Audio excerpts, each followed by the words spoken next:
አሰላሙ አለይኩም ወራህመቱላሂ ወበረካቱ። የተወደዳችሁ እንዴት ቆያችሁን? የመጋቢት 30 2018 ሚንበር ኸበር ጀመረ። ፋይዛ መሐመድ ሚንበር ኸበርን እየመራው ከናንተ ከተመልካቾች ጋር ቆያለሁ። እስከ ፍጻሜው አብራችሁን እንድትዘልቁ በአክብሮት እየጋበዝኩ ለዕለቱ ከያዝናቸው ጉዳዮች መካከል አበይቱን አስቀድማለሁ። የኢትዮጵያ አየር መንገድ እስከ 2040 መዳረሻውን ወደ 203 ለማሳደግ ውሳኔ ያሳለፈ። ፓኪስታን በእስራኤል ሚኒስትር የተፈጸመውን የመስጂድ አልአቅሳ ወረራ በጥብቅ አወገዘች።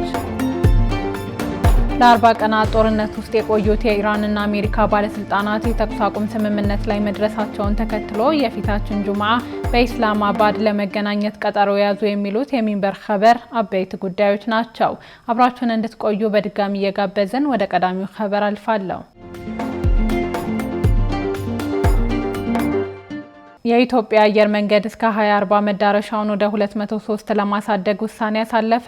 የኢትዮጵያ አየር መንገድ ግሩፕ የመጀመሪያ በረራውን የጀመረበትን 80ኛ ዓመት ምክንያት በማድረግ ተቋሙን በዓለም አቀፍ ደረጃ ግንባር ቀደም ተወዳዳሪ ለማድረግ የሚያስችልና እስከ 2040 የሚዘልቅ ታላቅ የእድገት ፍኖተ ካርታ ቪዥን 2040 ይፋ አድርጓል። የአየር መንገዱ ዋና ስራ አስፈጻሚ አቶ መስፍን ጣሰው እንደገለጹት ይህ አዲስ ራዕይ አየር መንገዱ በአሁኑ ወቅት የደረሰበትን የአፍሪካ ቀዳሚነት ደረጃ ወደ ላቀ ዓለም አቀፍ ከፍታ የሚያሸጋግር ነው።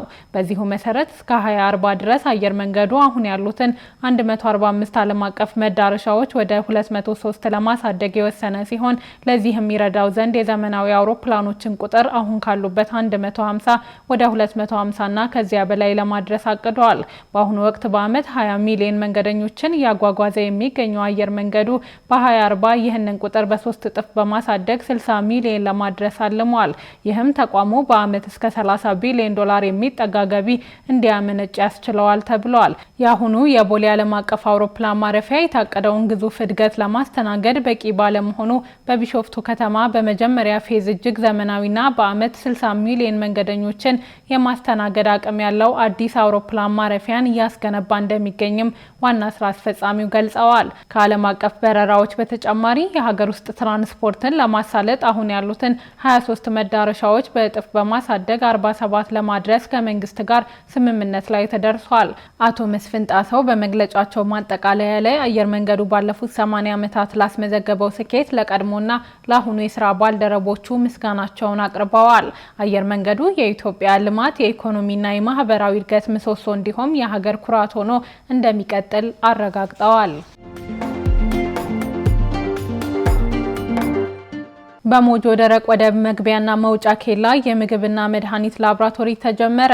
የኢትዮጵያ ምግብና መድኃኒት ባለስልጣን የጥራት ቁጥጥር ስርዓትን ለማጠናከር የሚያስችል በሞጆ ደረቅ ወደብ መግቢያና መውጫ ኬላ የምግብና መድኃኒት ላቦራቶሪ ማስጀመሩን አስታውቋል። የጤና ሚኒስትር ዴኤታ ፍሬህይወት አበበ እንደገለጹት የተመረቀው የፍተሻ ስርዓት የምግብና መድኃኒት ጤንነትን ለመቆጣጠር የሚረዳ በቴክኖሎጂ የታገዘ ላቦራቶሪ ነው። የፍተሻ ስርዓቱ የጥራት ቁጥጥር ስርዓትን ለማዘመንና የሕዝብን ጤና ከማንኛውም አደጋ ለመጠበቅ የሚደረገው ሀገራዊ ጥረት ወሳኝ ምዕራፍ አካል መሆኑን ተናግረዋል። በዓለም አቀፋዊ የንግድ እንቅስቃሴ ምርቶች በፍጥነት ከአንድ ሀገር ወደ ሌላው እንደሚሰራጩ የጠቆሙት ሚኒስትር ዴኤታዋ ሂደቱም ጥራታቸውን ያልጠበቁና ተመሳሳይ የተሰሩ ምርቶች የሚዘዋወሩበትን እድል እንደሚያሰፋው አስረድተዋል። እነዚህ ምርቶች በመግቢያ ኬላዎች ላይ በመግታት የሚያደርሱትን ጉዳት መከላከል እንደሚገባም ገልጸዋል። እንዲህ አይነት ምርቶች ታካሚው ከህመሙ እንዳይድን ከማድረግ ባለፈ ለመድኃኒት መላመድና ለከፍተኛ ኢኮኖሚያዊ ኪሳራ እንዲሁም በአጠቃላይ በጤና ስርዓቱ ላይ የህዝብ እምነት እንዲሸረሸር እንደሚያደርጉ አብራርተዋል። መድኃኒቶችን ብቻ ሳይሆን የምግብ ምርቶችን ጨምሮ በድንበር ኬላዎች ላይ በቴክኖሎጂ የተደገፈ ጥብቅ ቁጥጥር ማድረግ አማራጭ የሌለው ጉዳይ መሆኑን አጽንኦት ሰጥተዋል። በዛሬው ዕለት የተጀመረው የ3 ደረጃ የምርመራ ስርዓት የጤና አገልግሎት አሰጣጥ ጥራትን ለማስጠበቅ የሚደረገውን ጥረት እንደሚያግዝም ለመንግስት ቅርበት ላላቸው መገናኛ ብዙሃን ተናግረዋል። የምግብና መድኃኒት ባለስልጣን ዋና ዳይሬክተር ሄራን ገርባ በበኩላቸው የማዕከሉን አገልግሎት አሰጣጥ ፈጣንና ቀልጣፋ ለማድረግ በትኩረት እንደሚሰራ አመልክተዋል። የስራ ቦታው ምቹ እንዲሆንና ሌሎች አስፈላጊ ግብዓቶችን የማሟላት ስራ በትኩረት እየተከናወነ መሆኑንም ተናግረዋል። ባለስልጣን መስሪያ ቤቱ በሞጆ ደረቅ ወደብ ያስጀመረው የፍተሻ ስርዓት የአገልግሎት ቅልጥፍናን እንደሚጨምርም አስገንዝበዋል። ቴምር ፕሮፐርቲስ የኢትዮጵያ የልብ ህሙማን ህጻናት መርጃ ማዕከልን ለ18 ዓመታት ለመሩት ለዶክተር ህሩይ አሊ የ300,000 ማይልስ ስጦታ አበርክተዋል። ድርጅቱ የአውሮፓ ደርሶ መልስ ስጦታውን ያበረከተው መጋቢት 29 2018 ከኢትዮጵያ አየር መንገድ ጋር ይፋዊ የፊርማ መርሃ ግብር ባካሄደበት ወቅት ነው። ኩባንያው ከዚህ በተጨማሪም ከፍተኛ ከፋዮች ለሆኑ ሁለት ደንበኞቹ የሼባ ማይልስ ስጦታ አበርክቷል። ቴምር ፕሮፐርቲስ ባለፈው ሳምንት ከኢትዮጵያ አየር መንገድ ግሩፕ ሼባ ማይልስ ጋር ስምምነት እንደሚፈርም ማሳወቁን ተከትሎ ይፋዊ ስምምነቱን አድርጓል። ስምምነቱን የተፈራረሙት የቴምር ፕሮፐርቲስ ዋና ስራ አስፈጻሚ ጃፈር መሐመድ እና የኢትዮጵያ አየር መንገድ ምክትል ዋና ስራ አስፈጻሚ ኃይለ መለኮት ማሞ ናቸው። የቴምር ፕሮፐርቲስ ዋና ስራ አስፈጻሚ የኩባንያው ግንባታዎች በቴክኖሎጂ የበለጸጉና ደንበኛ ተኮር መሆናቸውን ገልጸዋል። የኢትዮጵያ አየር መንገድ ምክትል ዋና ስራ አስፈጻሚ በበኩላቸው ሼባ ማይልስ ከ5.5 ሚሊዮን በላይ አባላት እንዳሉት ገልጸው ቴምር ለደንበኞቹ ሼባ ማይልስ ገዝቶ ይሰጣል ብለዋል። ቴምር ከ2008 ጀምሮ በሪል ስቴት ዘርፍ ላይ ተሰማርቶ የቤት ፍላጎትን ለማሟላት እየሰራ የሚገኝ ድርጅት ሲሆን በ10 ዓመታት ውስጥ 10 ፕሮጀክቶችን ጨርሶ ማስረከቡ ተገልጿል። ቀጥለናል። በህገወጥ ስደት በሜዲትራኒያን ባህር የሚሞቱ ፍልሰተኞች ቁጥር በከፍተኛ ሁኔታ ማሻቀቡን አይኦኤም አስታወቀ። የዓለም አቀፉ የስደተኞች ድርጅት አይኦኤም እንደ አውሮፓውያኖች አቆጣጠር በ2026 በህገወጥ ስደት በሜዲትራኒያን ባህር የሚሞቱ ፍልሰተኞች ቁጥር በከፍተኛ ሁኔታ ማሻቀቡን አስታውቋል። በተያዘው ዓመት ውስጥ አጠቃላይ የሟቾች ቁጥር ወደ 1000 የተጠጋ እንደሆነም የድርጅቱ አዲስ መረጃ አመልክቷል። ድርጅቱ ይህን ያስታወቀው መጋቢት 29 2018 ባወጣው መግለጫ ነው። በቅርብ ጊዜ በደረሱ የጀልባ መስጠም አደጋዎች ከ180 በላይ ሰዎች ሞተዋል አሊያም ጠፍተዋል ብለዋል። በማዕከላዊ ሜዲትራኒያን ብቻ በዚህ ዓመት 765 የሚጠጉ ሰዎች ህይወታቸውን አጥተዋል ያለው ድርጅቱ ይህም ካለፈው ዓመት 2025 ተመሳሳይ ወቅት ጋር ሲነጻጸር በ460 ብልጫ ወይም የ150 በመቶ ጭማሪ እንዳለው አመልክተዋል። በአጠቃላይ በሜዲትራኒያን ቢያንስ 990 የሞት አደጋዎች ሲመዘገቡ ከ2014 ወዲህ በዓመቱ እጅግ ከፍተኛ ሞት የተመዘገበበት ሆኖ እንዲጀምር አድርጎታል ብለዋል። የአይኦኤም ዋና ዳይሬክተር ኤም ፖፕ እነዚህ አደጋዎች የሚያሳዩት አሁንም በጣም ብዙ ሰዎች አደገኛ መንገዶችን በመጠቀም ህይወታቸውን አደጋ ላይ እየጣሉ መሆኑን ነው ሲሉ ተናግረዋል። ኤሚ ህገወጥ አዘዋዋሪዎችና ደላሎች ተጋላጭ ሰዎችን ከመበዝበዝ እንዲቆጠቡ ለማድረግና ደህንነቱ የተጠበቀ መደበኛ የጉዞ መንገዶችን ለማስፋት ጠንካራና የተቀናጀ ጥረት ያስፈልጋል ብለዋል። በቅርቡ 120 ገደማ ሰዎችን አሳፍራ የነበረች ጀልባ በማዕከላዊ ሜዲትራኒያን በመገልበጧ ከ80 በላይ ስደተኞች መጥፋታቸው ይታወሳል። በተመሳሳይ በደቡብ ጣሊያን ላምፔዱሳ አቅራቢያ 19 ሰዎች በመርከብ ላይ ሞተው መገኘታቸው ተገልጾ ነበር። የተወደዳችሁ አሁንም የተከታተላችሁ የምትገኙት ሚንበር ኸበርን ነው። አብራችሁን ስላላችሁ ደስ ይለናል። ለሚንበር ኸበር ጥቆማ ወይም ማስተያየት ካላችሁ በአጭር የስልክ ቁጥር 9282 ላይ ብትልኩልን አጣርተን መልሰን ለእናንተው እናቀርባለን። የሚቀናችሁ ማህበራዊ ሚዲያ ከሆነ በሁሉም አማራጮች @ሚንበር ቲቪ ብላችሁ ብትፈልጉን ታገኙናላችሁ። ድረገጻችንን www.minbertv.comን ብትጎበኙ ደግሞ አዳዲስ መረጃ ታገኛላችሁ። አሁን ደግሞ የዕለቱን አብይ ጉዳይ እናስታውሳችሁና እንመለስ። የኢትዮጵያ አየር መንገድ እስከ 2040 መዳረሻውን ወደ 203 ለማሳደግ ውሳኔ ያሳለፈ። ከቆይታ በኋላ ለ40 ቀናት ጦርነት ውስጥ የቆዩት የኢራንና አሜሪካ ባለስልጣናት የተኩስ አቁም ስምምነት ላይ መድረሳቸውን ተከትሎ የፊታችን ጁማ በኢስላማባድ ለመገናኘት ቀጠሮ ይዘዋል። እንመለስበታለን። ይጠብቁን። ግሪክ እድሜያቸው ከ15 ዓመት በታች በሆኑ ህጻናት ላይ የማህበራዊ ሚዲያ እግድ ልትጥል ነው። የግሪክ ጠቅላይ ሚኒስትር ኪሪያኮስ ሚትሶታኪስ እድሜያቸው ከ15 ዓመት በታች ለሆኑ ህጻናት የማህበራዊ ሚዲያ አጠቃቀምን የሚከለክል አዋጅ ተግባራዊ ሊያደርጉ መሆኑ ታውቋል። ይህ አዋጅ ተግባራዊ የሚደረገው በሚቀጥለው ዓመት ጥር ወር እንደሚሆን ተገልጿል። ጠቅላይ ሚኒስትር ሚትሶታኪስ ለወጣቶች ባስተላለፉት የቪዲዮ መልእክት ህጻናት በስክሪን ፊት ረጅም ሰዓታትን ማሳለፋቸው አእምሯቸው እንዲያርፍ እድል እንደማይሰጥ ገልጸዋል። በተጨማሪም በኦንላይን ከሚደረጉ ንጽጽሮችና ከኢንተርኔት አስተያየቶች የሚመነጨው ተጽዕኖ እየጨመረ በህጻናት ላይ እያደገ መምጣቱን አስረድተዋል። ጠቅላይ ሚኒስትሩ በርካታ ወላጆችን ባነጋገሩበት ወቅት ልጆቻቸው በቂ እንቅልፍ እንደማያገኙ፣ በቀላሉ ለጭንቀት ጭንቀት እንደሚጋለጡና በስልኮቻቸው ላይ ረጅም ሰዓታት እንደሚያሳልፉ ገልጸውልኛል ብለዋል። ባለፈው ወር የታተመው የአልኮ የህዝብ አስተያየት ጥናት እንደሚያሳየው ጥናቱ ከተካሄደባቸው ሰዎች መካከል 80 በመቶ የሚሆኑት እገዳውን ደግፈዋል። የሀገሪቱ መንግስት አስቀድሞ በትምህርት ቤቶች ውስጥ የሞባይል ስልኮችን አግደዋል። እንዲሁም የታዳጊዎችን የስክሪን ጊዜ ለመገደብ የሚያስችሉ የወላጅ ቁጥጥር መድረኮችን አዘጋጅቶ እንደነበር ሮይተርስ ዘግቧል። ሚትሶታኪስ አክለውም ግሪክ እንዲህ አይነቱን ጅማሩ በመውሰድ ረገድ ከቀዳሚዎቹ ሀገራት ተርታ ትሰለፋለች ብለዋል።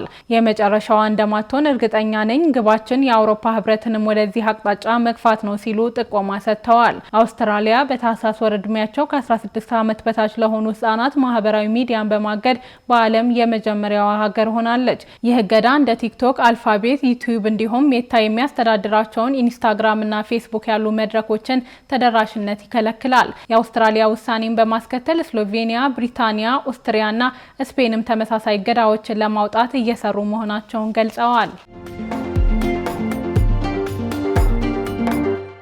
ፓኪስታን በእስራኤል ሚኒስትር የተፈጸመውን የመስጂድ አልአቅሳ ወረራ በጥብቅ አወገዘች። ፓኪስታን በአንድ የቀኝ ዘመም እስራኤል ሚኒስትር የተፈጸመውን የመስጂድ አልአቅሳ ወረራ በጽኑ እንደምታወግዝ የገለጸችው በዚህ ሳምንት በመስጂዱ በመገኘቱ ነው። ሀገሪቱ ዓለም አቀፉ ማህበረሰብ መሰል ትንኮሳዎችን ለመከላከል አስቸኳይና ውጤታማ እርምጃዎችን እንዲወስድም ጥሪ አቅርባለች። የፓኪስታን የውጭ ጉዳይ ሚኒስቴር ባወጣው መግለጫ ይህ መነቀፍ ያለበት ድርጊት በቅዱስ ስፍራው ክብርና ታሪካዊ ማንነት ላይ የተሰነዘረ ቀጥተኛ ጥቃት ከመሆኑም በላይ ዓለም አቀፍ ሕግንና ተዛማጅ የተባበሩት መንግስታት ድርጅት ውሳኔዎችን የጣሰ ነው ብለዋል። ኢስላማባድ የእስራኤል ወረራ ባለስልጣናት የአልአቅሳ መስጂድን ሃይማኖታዊ፣ ታሪካዊና ሕጋዊ ይዞታ ለመቀየር ወይም ለማዳከም የሚያደርጉትን ማንኛውም ሙከራ በፍጹም እንደማትቀበል ገልጻለች። ሰኞ ዕለት የእስራኤል የቀኝ ዘመን ብሔራዊ ደህንነት ሚኒስትር ኢታማር ቢን-ጊቪር በአልአቅሳ መስጂድ ግቢ ውስጥ በመግባት ጉብኝት አድርገዋል። የእስራኤል ባለስልጣናት ከአንድ ወር በፊት ከአሜሪካ ጋር በኢራን ላይ የጀመሩትን ጥቃት ተከትሎ የታወጀውን የአስቸኳይ ጊዜ አዋጅ ምክንያት በማድረግ መስጂድ አልአቅሳ ዝግ ሆኖ እንዲቆዩ አድርገዋል። በዚህ ሳምንት በተመሳሳይ መስጂድ አልአቅሳ የሚያስተዳድረው የኢስላማዊ ወቅፍ ከፍተኛ አባል የምዕራባውያን መንግስታት እስራኤል በቁድስ ጉዳይ ጣልቃ እንዳትገባ ግፊት እንዲያደርጉላት ጥሪ አቅርበዋል። ይህ ጥሪ የቀረበው የእስራኤል ባለስልጣናት የምስራቅ ቁድስን ይዞታና የእስልምና ባህሪውን የሚያስከብረውን ስምምነት በመጣስ ስፍራውን በቋሚነት ለመቆጣጠር እየሞከሩ ነው የሚለው ስጋት በከፍተኛ ሁኔታ እየጨመረ በመጣበት ወቅት ነው። እስራኤል ባለፉት 5 ሳምንታት ሙስሊሞች ወደ መስጂዱ እንዳይገቡ አጠቃላይ እገዳ በመጣል በዚህ ሳቢያ በረመዳን ቀናት የጁማዓ ሰላትና የኢድ አልፊጥር በዓልን ምዕመናን በአካባቢው በሚገኙ ጎዳናዎች ላይ ለመስገድ ተገደዋል። ጦርነቱ ከመጀመሩ ቀደም ብሎ በየካቲት ወር መጨረሻ ደግሞ የመስጂዱ ኢማም ሼክ መሐመድ አልአባሲ በመስጂዱ ግቢ ውስጥ በቁጥጥር ስር ውለው ነበር። አሜሪካና እስራኤል በጣምራ ኢራን ላይ የከፈቱት ጦርነት በ40ኛው ቀን ለ2 ሳምንት በተደረሰ የተኩስ አቁም ስምምነት ጋብ ብሏል። ፓኪስታን ዋና አሸማጋይ ሆና በመራችው ድርድር ግብጽና ቱርክ ተደራዳሪዎችን የማግባባት ሚና ተወጥተዋል። የዚህ ስምምነት ዋና አስኳል ኢራን የሆርሙዝ መተላለፊያን ስትከፍት በምላሹ የአሜሪካን ጥቃት ማስቆም ነው። ለጁማዓ በአካል ለመወያየት ቀጠሮ ከተያዘለት ስምምነት ጀርባ የነበረውን አህመድ አብድራህማን ተመልክቶታል። አሜሪካና እስራኤል በጣምራ ኢራን ላይ የከፈቱት ጦርነት በ40ኛው ቀን ለ2 ሳምንት በተደረሰ የተኩስ አቁም ስምምነት ጋብ ብለዋል።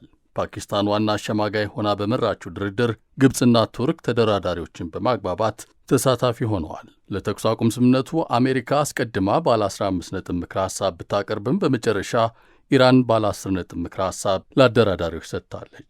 የዚህ ስምምነት ዋና አስኳል ኢራን የሆርሙዝ መተላለፊያን መክፈቷ፣ በምላሹ ደግሞ የአሜሪካ ጥቃት መቆሙ ነው። በሆርሙዝ ወሽመጥ ላይ የየብስ ግዛት መብት በጋራ የያዙት ኢራንና ኦማን እስከ $2 ሚሊዮን የሚደርስ የትራንዚት ክፍያ እንዲያስከፍሉ ተፈቅዶላቸዋል። ኢራን ይህን ገንዘብ የወደሙ መሠረተ ልማቶችን መልሶ ለመገንባት እንደምትጠቀምበት ተገልጿል። በዚህ ምክረ ሐሳብ ውስጥ የተካተቱት ሌሎቹ ነጥቦች የጦርነት ኪሳራ ካሳ፣ እርስ በርስ ላለመጠቃቃት የሚገቡ ግዴታዎችና ማንኛውም ስምምነት በተባበሩት መንግስታት ድርጅት የውሳኔ ሐሳብ አማካኝነት እንዲጸድቅ የሚሉትን ያካትታል። በኢራን ላይ የተጣሉ ሁሉም ማዕቀቦች እንዲነሱ የሚጠይቀውም በሰነዱ ሰፍረዋል። በድርድሩ ላይ ፓኪስታን የጦር ኃይሎች ጠቅላይ አዛዥ አሲም ሙኒር፣ ለጉብኝት ሃንጋሪ የሚገኙት የአሜሪካው ምክትል ፕሬዚዳንት ጄዲ ቫንስ፣ የሀገሪቱ ልዩ መልእክተኛ ስቲቭ ዊትኮፍ እና የኢራኑ የውጭ ጉዳይ ሚኒስትር አባስ አራቅጂ ዋነኞቹ ተዋንያን ነበሩ። የአሜሪካ መገናኛ ብዙሃን ዘገባ እንደሚያመለክተው ለትራምፕ ቅርብ የሆኑ ምንጮች የተኩስ አቁም ስምምነቱ እስኪታወጅ ድረስ ምን ሊፈጠር እንደሚችል እርግጠኛ አልነበሩም። ፕሬዝዳንቱ ቀነ ገደብ በማስቀመጥ ዛቻውን በመቀጠላቸው በመካከለኛው ምስራቅ የሚገኙ የአሜሪካ ጦር ኃይሎችና የፔንታጎን ባለሥልጣናት በመጨረሻዎቹ ሰዓታት በኢራን መሠረተ ልማቶች ላይ መጠነ ሰፊ የቦምብ ጥቃት ለመሰንዘር እየተዘጋጁ ትራምፕ ወዴት ሊያዘነብሉ እንደሚችሉ ለማወቅ ሙከራ ሲያደርጉ ነበር። ኢራን ያቀረበችው ባለ 10 ነጥብ ምክረ ሐሳብ የመጣው በዚህ መሃል ነው። በስልክ ተደጋጋሚ ንግግሮችን ሲያደርጉ የነበሩት የትራምፕ ልዩ መልእክተኛ ስቲቭ ዊትኮፍ የኢራንን ምክረ ሐሳብ አደገኛ መሆኑን ለአሸማጋዮች ነግረዋቸዋል። ሰኞ ዕለት የፓኪስታን አሸማጋዮች በዊትኮፍና በኢራን የውጭ ጉዳይ ሚኒስትር አባስ አራግጂ መካከል የሚሻሻሉ አዳዲስ ረቂቆችን ሲያመላልሱ፣ የግብፅና የቱርክ የውጭ ጉዳይ ሚኒስትሮች ደግሞ ልዩነቶችን ለማጥበብ ጥረት ሲያደርጉ ውለዋል። አሸማጋዮቹ ለ2 ሳምንታት ለሚቆይ የተኩስ አቁም ስምምነት የቀረበውን የተሻሻለ የውሳኔ ሐሳብ ለአሜሪካ በማቅረብ ይሁንታ ማግኘት የቻሉት ሰኞ ምሽት ላይ ነው። ከዚህ በኋላ ውሳኔው የኢራኑ ጠቅላይ መሪ ሙጅተባ ኹሜኒ እጅ ላይ ወድቋል። የአዲሱ ጠቅላይ መሪ ተሳትፎ ሚስጥራዊና አድካሚ እንደነበር ተነግሯል። ከእስራኤል ሊሰነዘርባቸው የሚችለውን የግድያ ሙከራ በመፍራት ኹሜኒ በዋናነት መልእክት የሚያስተላልፉት በመሃል ባሉ ሰዎች አማካኝነት በሚተላለፉ አጫጭር ማስታወሻዎች ነበር። በዚህ መሃል ቻይና ኢራን ከግጭቱ የምትወጣበትን መንገድ እንድትቀይስ ምክር ስትለግስ ነበር። በሂደቱ አራግጂ ድርድሩን በመምራትም ሆነ የአብዮታዊ ጥበቃ አዛዦች ስምምነቱን እንዲቀበሉ በማሳመን ረገድ ቁልፍ ሚና ተጫውተዋል። ነገሩ ውሎ ሲያድር ሰኞና ማክሰኞ በተላለፉ ዋና ዋና ውሳኔዎች ላይ የማሳረጊያውን ማህተም ያሳረፉት ኹሜኒ ናቸው። በአሜሪካ በኩል ምክትል ፕሬዚዳንት ጄዲ ቫንስ ሃንጋሪ ሆነው በስልክ የሚያነጋግሩት የፓኪስታንን ዲፕሎማቶች ነበር።